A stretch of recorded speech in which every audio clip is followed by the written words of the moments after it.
আমি ওই খেজুরগুলা নিয়ে আল্লাহর নবীর দরবারে গিয়ে উপস্থিত হয়েছি। আল্লাহর নবী বলেন, রে আলী, ব্যাপার কি? তোমাকে কিসে উদ্বুদ্ধ করলো?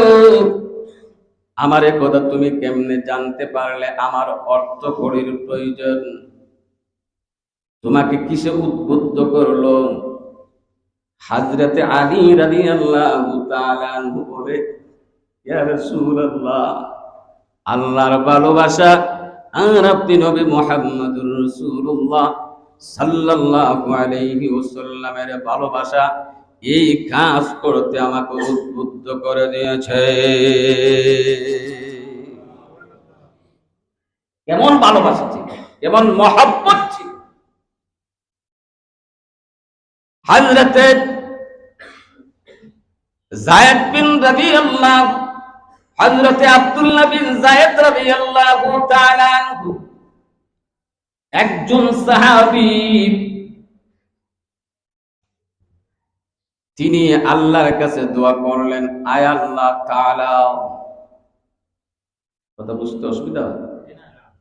আব্দুল্লাহ বিন যায়েদ রাদিয়াল্লাহু তাআলা আনহু তিনি আল্লাহর কাছে দোয়া করলেন, আয় আল্লাহ তাআলা, যেই দিন নবী দুনিয়া থেকে বিদায় হয়ে যাবেন,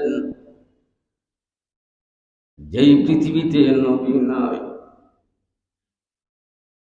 যেই মক্কায় নবী নাই, যেই মদিনায় নবী নাই, আয় আল্লাহ, সেই দুনিয়া, সেই মক্কা মদিনা আমি চোখ দিয়ে দেখতে চাই না।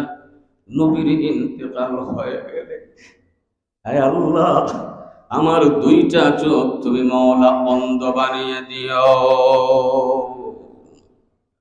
সুবহানাল্লাহ বলতে ইচ্ছা হয় না?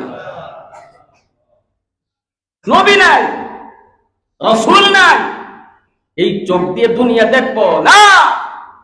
আল্লাহ, আমাকে তুমি অন্ধ বানিয়ে দিও। সুবহানাল্লাহ বলতে ইচ্ছা হয় না? সাহাবীর দোয়া আল্লাহর দরবারে কবুল হয়ে গেছে।